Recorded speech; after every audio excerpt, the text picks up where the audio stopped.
محفل بسیار بزرگ و برای از دیدگاه من بسیار مهم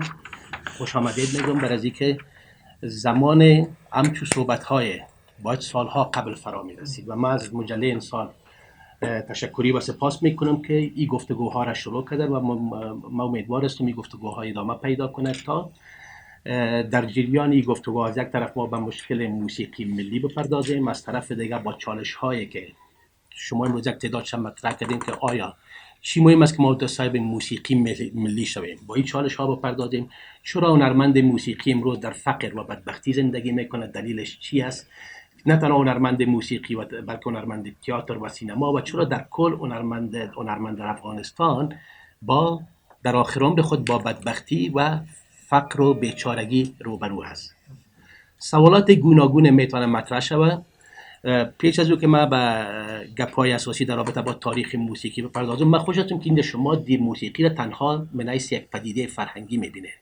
اما من فکر میکنم زمان از این هم فرا رسیده که به موسیقی از ابعاد مختلف نظر انداخته شود. تا زمانی که ما نقش موسیقی را در گوشه‌های مختلف زندگی انسان‌ها و جوامع بشری بررسی نکنیم، ما نمیتونیم مشکلات و چالش‌هایی را که امروز موسیقیدانان افغانستان با روبرو است و موسیقی افغانستان به بنبست کشانیده شده نیز به اونا رسیدگی کنیم. از دید من موسیقی تنها یک پدیده فرهنگی نیست. موسیقی میتونه وسیله بسیار بزرگ برای رشد اقتصاد ملی باشه. اما برای اینکه ما موسیقی را به یک وسیله بزرگ برای رشد اقتصاد ملی تهیه کنیم، ما لازم است که به طرف صنعت موسیقی پیش بریم که صنعت موسیقی پایه‌گذاری شود. و برای اینکه صنعت موسیقی پایه‌گذاری شود، ما باید بسترهای لازم حقوقی را به وجود بیاریم که این بسترها از یک طرف مدافع حقوق هنرمند موسیقی باشه و از طرف دیگر مدافع سرمایه‌گذارایی که حاضر میشن روی موسیقی سرمایه‌گذاری میکنن که منافع از اونها هم تضمین شود. یکی از گپایی که من برش زیاد معتقد هستم، موسیقی من حیث وسیله برای رشد اقتصاد ملی هم است و تجارب جهان امروز نشان داده از کشورهای بسیار بزرگی که ما میتونیم نمونه بزنیم انگلستان است. سالانه بین 20 تا 25% عاید انگلستان از راه صنعت موسیقی تمویل میشه. در کشور مثل جنگ زده مثل افغانستان درست است موسیقی و هویت فرهنگی و هویت موسیقایی ما، موسیقی یک بخش از هویت فرهنگی ماست. اما کشوری که 40 سال است در جنگ است، من مطمئن هستم از مشروع تا همه شما که در این محفل حضور دارین به نوع از انواع با پدیده جنگ روبرو بودین و سر شما تاثیرات منفی خود گذشته. ما باید یک بار دیگه به نیروی درمانی موسیقی مراجعه کنیم. ملت و کشور مثل افغانستان که 40 سال از آتش جنگ میسوزه، لازم است که از نیروی درمانی موسیقی هم استفاده اعظمی کنند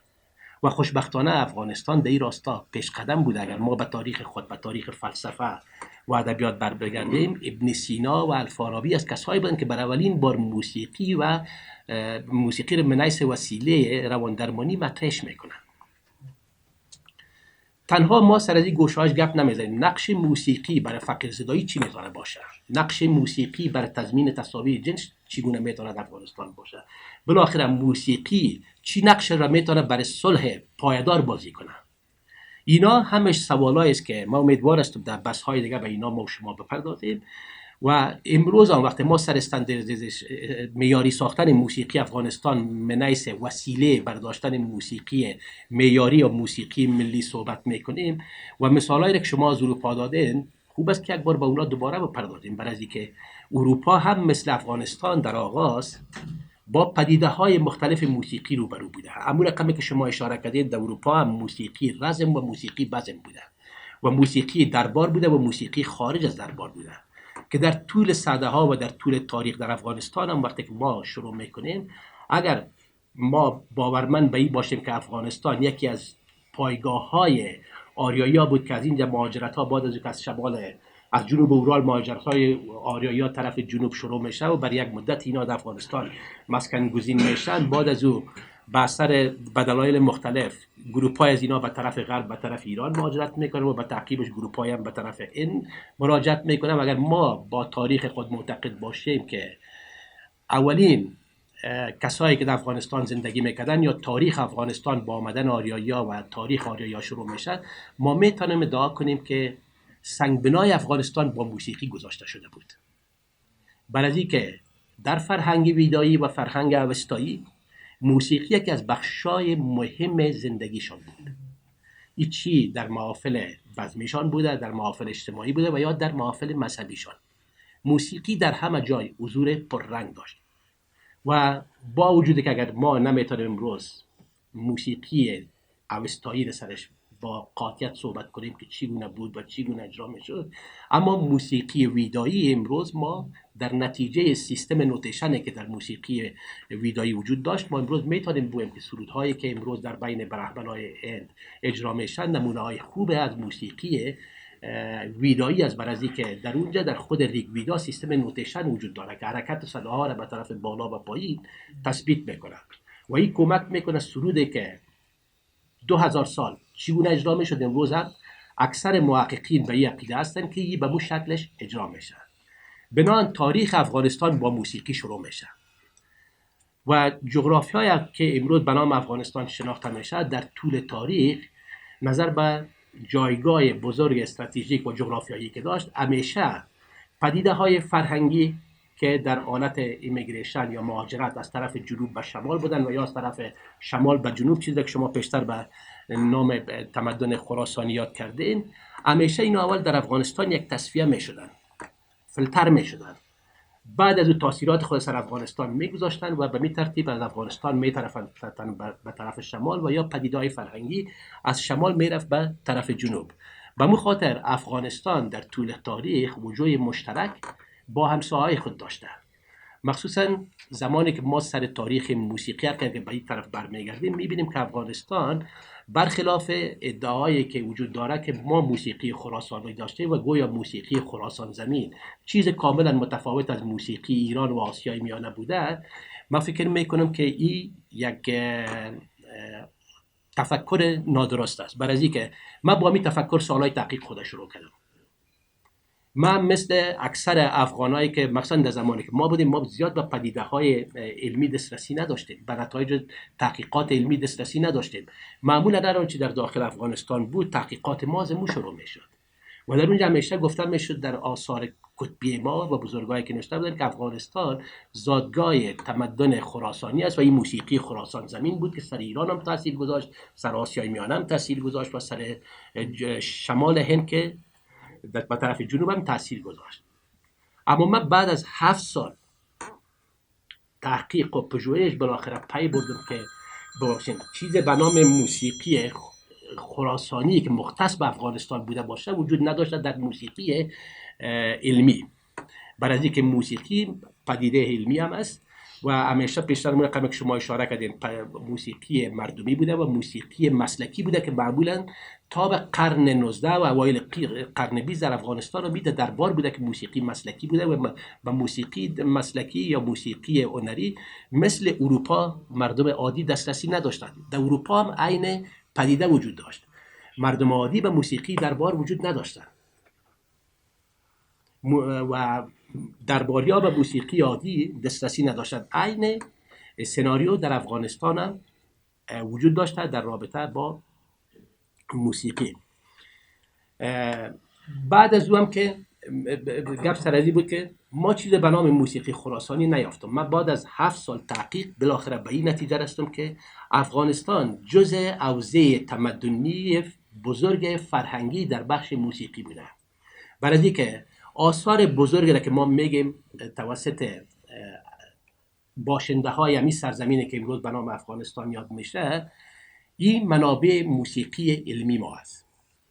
وقت ما این میراث بزرگ فرهنگی را مقایسه میکنیم با میراث بزرگ فرهنگی که مردمای آسیای میانه و ایران زمین هم و یا ادعا میکنن که اساسات موسیقی ما را همین گپا تشکیل میده، شما میبینید که تفاوت‌های نه تنها نه چندانی بلکه اصلا وجود ندارد در موسیقی علمی و هنری همین منطقه که امروز به افغانستان است و ایران است و آسیای میانه است. ما میراثدار یک فرهنگ بزرگ بودیم که همه مردمان منطقه امروز آسیای میانه و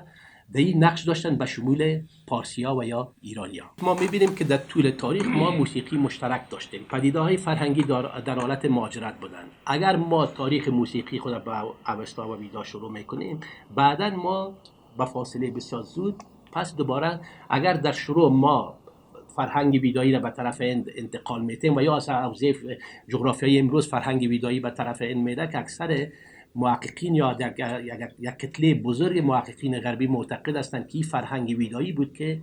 بنیاد بنیاد فلسفه، فرهنگ و تفکر ایندی را تغییر میده.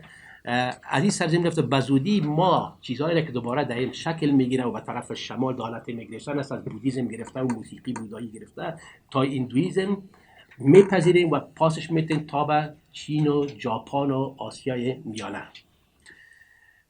به مو ترتیب بعد از اسلام معمولا درباره رابطه با تاریخ موسیقی افغانستان گفته میشه که با آمدن اسلام و قیوداتی که در موسیقی وجود داشت، موسیقی در افغانستان مسخ گردید و کاملا به حالت رکود رفت. اما برخلاف یافته هایی که علمی و یا تحقیقات علمی که در رابطه با موسیقی عرب صورت گرفته و در رابطه با موسیقی ایران صورت گرفته و آسیای میانه، برعکس نشان میده که نه تنها موسیقی حوزه فرهنگی و تمدنی ما به مسخ کشانده نشد، بلکه تاثیر بسیار بزرگ هم در رشد و تکامل موسیقی جهان عرب داشت و همون موسیقی که بعدها در آثار علمی باعث موسیقی اسلامی هم مطرح میشه. برای این کار اسناد بسیار کافی وجود دارد، مطالعات بسیار گسترده صورت گرفته که چگونه هنرمندای خراسان و جایهای مختلف هم حوزه فرهنگی در دربار پادشاه‌های اموی و عباسی ها نقش اساسی را برای هنرنمایی داشتند و چگونه اینا تاثیر میگذارند سر رشد و انکشاف تئوری موسیقی عربی و به مو اساس اساسات علمی و تئوریتیک فلسفی عربی. در رابطه با تاریخ موسیقی افغانستان خوشبختانه منابع بسیار زیاد وجود داره، اما کمتر به این منابع رجعت صورت گرفته. معمولا وقتی سر افغانستان گپ زده میشه، تاریخ موسیقی افغانستان با خراباتی ها گره میزنن و با آمدن دربار دوره امیر شیر علی خان که حتی امی هم یک بار دیگه به بازنگری ضرورت دارد تاریخ موسیقی معاصر افغانستان، نقش هندوستانی‌ها، نقش هنرمندای زن هندوستانی در آمدن موسیقی هندوستانی و نهادینه شدنش در افغانستان. یکی از قصه هایی که تا حال گفته نشده، جایگاه زن در موسیقی افغانستان و به خصوص در آوردن موسیقی هندوستانی چی بوده، چی نقش زنها داشتن. طبعا این به بازنگری ضرورت داره، سر از این میشه در بحث های بعدی صحبت کنیم. اما بالاخره افغانستان در دوره های مختلف تاریخ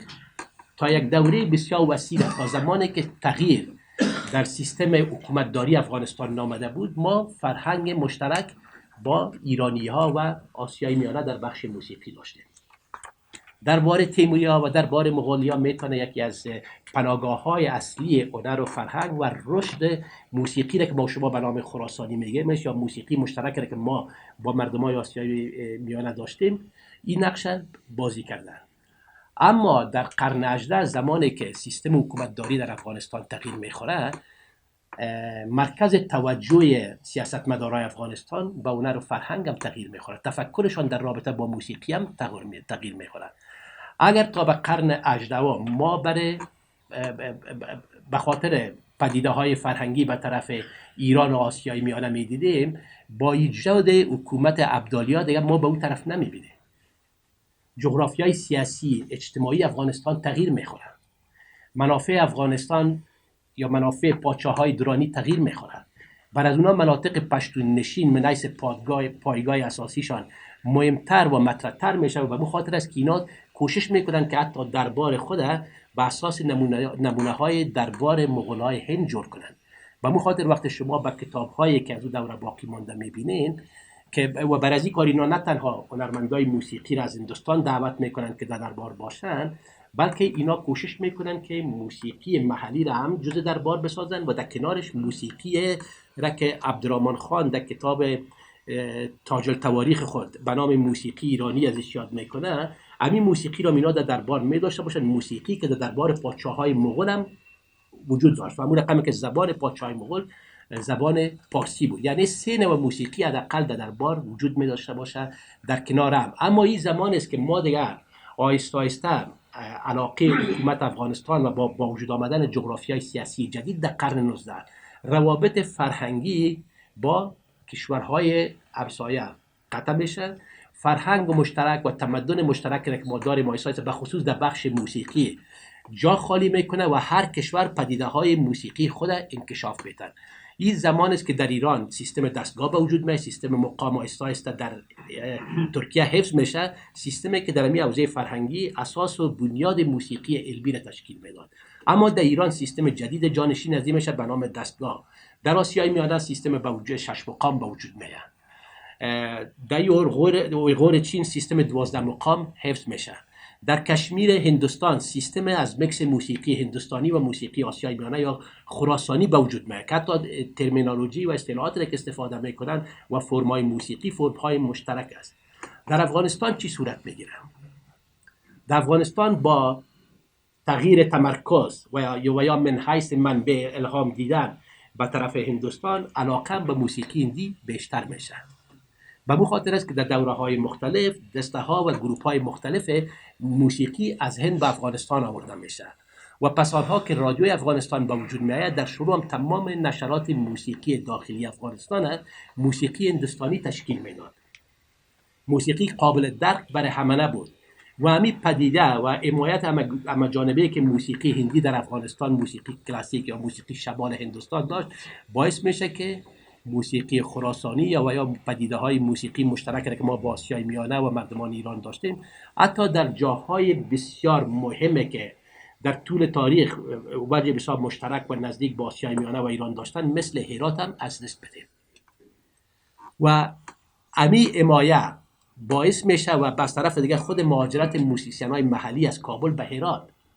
باعث میشه که آهسته آهسته سازهای هراتی تغییر ساختار بدن.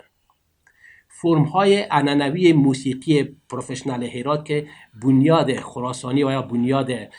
تمدن موسیقی فرهنگ آسیای میانه و ایران افغانستان داشته اینا تغییر کنند. شما میبینید که امروز دوتار هراتی دیگه یک دوتار نیست که دوتار داشته باشه. امروز دوتار هراتی دو تار ملودی داره و در پولیش 15 تار سیمپاتیک داره. به مون ترتیب رباب و به مون ترتیب امروز شما وقتی در مابین هرات با هراتیا صحبت میکنین اونا دیگه از مقام چیز حرف نمیزنن. شاید یک تعداد بسیار محدوده به خاطر داشته باشه نیگه پاره اجراش کنن. اما امروز دیگر راگ هندوستان، طبله و ارمونیه و رفرم سازهای هراتی هم کاملا پدیده موسیقایی و یا بنیاد فلسفی و تئوری موسیقی هرات هم تشکیل داده. به همون خاطر در افغانستان و وقتی ما سر تاریخ موسیقی افغانستان صحبت میکنیم و سر موسیقی امروز افغانستان صحبت میکنیم ما نمیتونیم این انکشافات و پس منظرهای تاریخی افغانستان نادیده بگیریم. هر آن چیزی که ما امروز در بخش موسیقی داریم متأثر از رشد و تکامل موسیقی فراز و فرودهای موسیقی در افغانستان بوده. به همون ترتیب امروز زمان ما سر موسیقی ملی افغانستان صحبت میکنیم برای من مشکل است که بگویم کدام موسیقی اصیل ما هست. ما چی به نام موسیقی اصیل افغانی داریم؟ اگر داریم کدام این موسیقی را ما میتونیم موسیقی اصیل افغانی بگوییم که نمایندگی از همه ما شما در بیرون از افغانستان و من یک پدیده فرهنگی از همه ما شما نمایندگی کنه. در افغانستان سه نوع موسیقی وجود داره. موسیقی کلاسیک که تا حال ما شما سر از او صحبت کردیم که بنیاد و پایه و اساس زیر موسیقی شمال هندوستان تشکیل میده. با وجود از اینکه امروز بعض از هنرمندان ما زمانی که تلاش میکنن موسیقی کلاسیک افغانستان برش جنبه و رویه پیور افغانی بتن تلاش میکنن که رشد می پدیده فرهنگی را در شمال هندوستان هم نادیده بگیرن که موسیقی که امیر خسرو ساخته بودی به این رفت پس با ایندیای دوباره در کشور ما آمد. اما یک گپ اساسی و بنیادی را که فراموش میکنن که سیستمی که امیر خسرو هم به خود جذب کرد و امیر خسرو داشت سر و تاثیر بگذاره سیستمی بود که در طول تاریخ بر بنیاد فلسفه هندی تکامل کرده بود و به وجود آمده بود. نوع دیگه موسیقی را که ما داریم موسیقی شعری است. این موسیقی بسیار تاریخ دیرپا در افغانستان نداشته. موسیقی است که با وجود آمدن از این رابطه مستقیم با رادیوی افغانستان داره. و نوع موسیقی دیگه که ما در افغانستان داریم موسیقی ملیت‌های افغانستان است. اما رقمه که هر گروه قومی ما و شما و ملیت‌های مختلفی که در این سرزمین زندگی میکنن و از دید ما این تفاوت‌ها یک زیبایی است. اونمو رقمه که زبان‌های از اینا با هم متفاوت است، موسیقی از اینا با هم متفاوت است،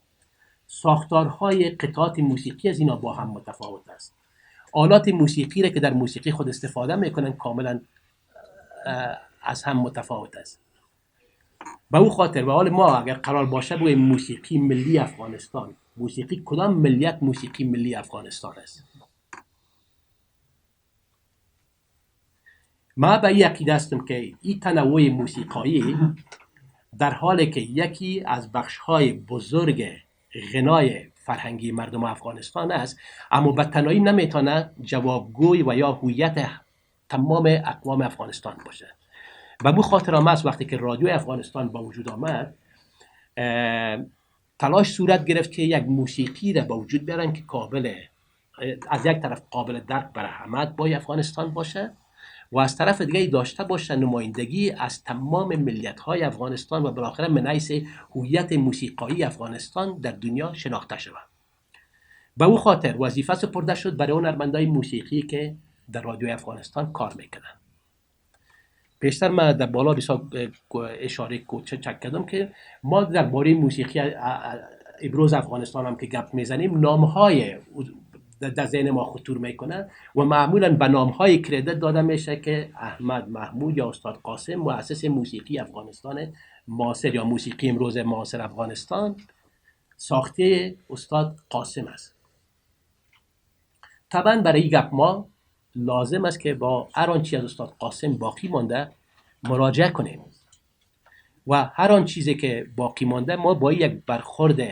علمی و تحلیلی داشته باشیم و ببینیم که آیا همین موسیقی چیز ناب و بکر افغانی است و یا هی وجوه مشترک داره یا کاپی شده از جای دیگه آمده به افغانستان. به نظر ما وقتی ما سر موسیقی معاصر افغانستان گپ میزنیم کسی نمیتونه کردیت بیشتر از استاد غلام حسین داشته باشه. استاد غلام حسین کسی بود زمانی که در رادیو افغانستان وظیفه سپرده میشه برای اهل موسیقی که یک موسیقی رو به وجود بیارین که قابل درک برای همه باشه، این وظیفه بزرگ بر استاد غلام حسین داده میشه و در پالوی استاد غلام حسین استاد محمد عمر که معمولا ما و شما من حیث رباب نواز میشناسیمش، اما استاد محمد عمر نقش بسیار اساسی در چارچوکات بسته کردن و معیاری ساختن همون موسیقی را که قرار بود جانشین موسیقی ملی افغانستان شود نقش اساسی را بازی کردن. به همون خاطر وقتی ما به موسیقی محلی و موسیقی که در رادیو افغانستان با وجود آمده میبینیم که استاد غلام حسین چون تمام اندوخته های علمیش بر بنیاد موسیقی هندوستانی استوار بوده. کار که استاد غلام حسین میکنه ساختار غزل که یکی از فرمای نیمه کلاسیک موسیقی است او را میگیره و اساس قرار میده، سادهش میسازه و آهنگایی را به زبان فارسی دری و به زبان پشتو کمپوز میکنه، هم خودش میخونه هم برای شوقیایی که به رادیو افغانستان مراجعه میکنن برای اونا کمپوز میده. و استاد غلام حسین کسی بود که موسیقی را بر اولین بار از دربار و از خرابات بیرون کشید. استاد قاسم نام بسیار بزرگ در تاریخ موسیقی افغانستان است، اما استاد قاسم همیشه با خرابات و دربار نامش رابطه ناگسستنی داره و اگر کردیت هم بر استاد قاسم بیشتر داده میشه برای اینکه استاد قاسم رابطه بسیار نزدیک با نویسنده و اهل دانش و فن در دربار داشت، اما از چیزی که استاد غلام حسین فاصله داشت. اما استاد غلام حسین کسی بود که بر اولین بار موسیقی را از خرابات کشید به کودکستان ها برد. بر اولین بار که اطفال افغانستان استاد غلام حسین دسترسی به موسیقی را برشان مساعد ساخت در کودکستان ها. استاد غلام حسین کسی بود که موسیقی را از خرابات کشید و زمانی که فیلم های صامت در سینمای پغمان نمایش داده میشد در کنار فیلم ها با هارمونیم و گاهی هم به پیانو فیلم ها را با موسیقی همراهی میکرد. و استاد غلام حسین کسی است که امروز موسیقی شهری ما و شما که اگر قرار باشه ما به نحیث موسیقی محلی قبول کنیم، ساختار ازی و یا کردیت ازی با استاد غلام حسین میگرده که با ساده سازی غزل و با زیاد کردن نغمات در لابلای اشعار فرم جدید به وجود آورد که این موسیقی امروز در تمام شهرهای افغانستان رواج داره. در کابل، در هرات، در مزار، در تمام شهرهای بزرگ به می ساختار هنرمندای موسیقی مسلکیشان آهنگ بسازن و این کردیتش برای استاد غلام حسین برمیگرده. من فکر میکنم اگر که طبعا کار دیگه که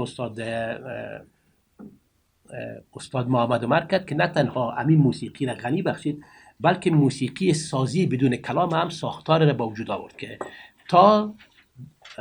ترویج نغمه های چارتاک موسیقی بدون کلام افغانستان کاملا بر بنیاد لاریه های هندوستانی و ساختار و سبک های ایندی بود. اما این استاد محمد عمر بود که بر اولین بار بازم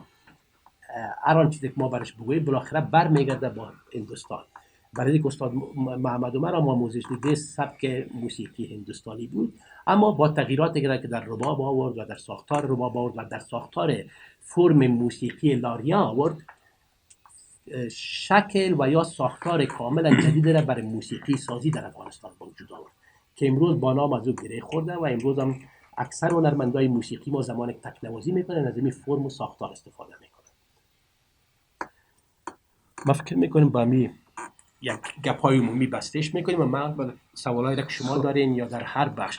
در مجموع سر موسیقی افغانستان صحبت نهایت مشکل است. در یک بحث کوتاه که همه آدم بتونه همه جنبه هایش از تاریخش گرفته تا مؤسسین موسیقی امروز تا چالش هایی که موسیقی با اون مطرح است همیشه در یک بحث به